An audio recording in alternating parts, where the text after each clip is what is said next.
and it is astonishing still what people will click on. This is my favorite piece of social engineering on a social media site ever. And I love it because it's completely ridiculous. Okay, so let me talk you through this. Does anyone here drink Starbucks?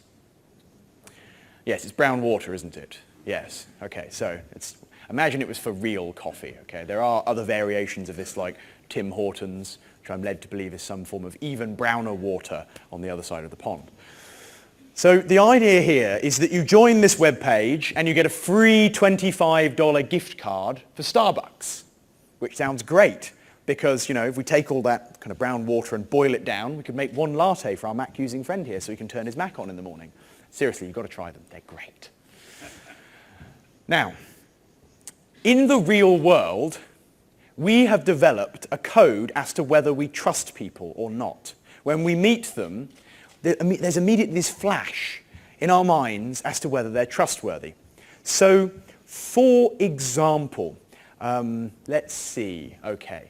You, sir, imagine this. You're going to buy a second-hand car. I'm not saying you would, just imagine that you are. And you go into the second-hand car salesman's shop, and the gentleman stands up, and he's got one of those skinny ties on, like a really thin purple skinny tie with pink polka dots. It's an interesting tie, okay? Not a normal one.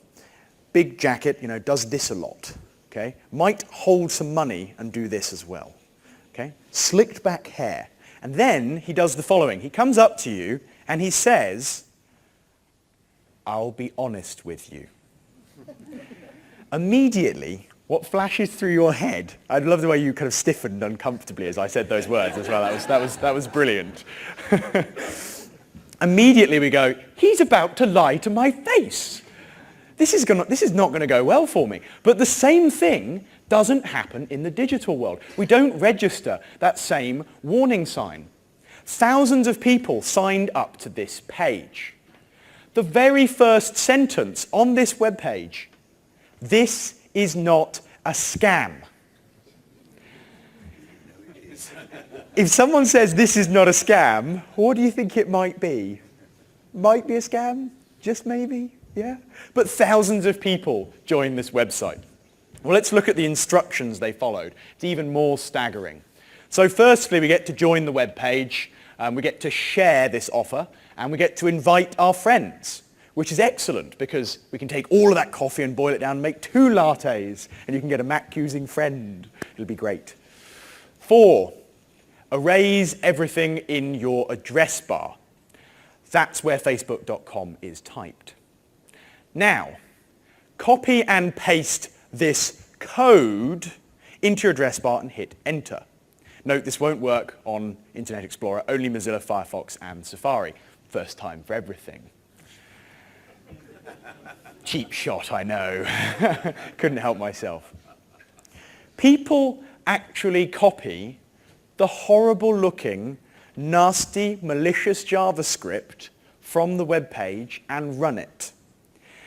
This virus writer was too lazy to write an automatic infection mechanism, so he asked people nicely if they would run it, and people did.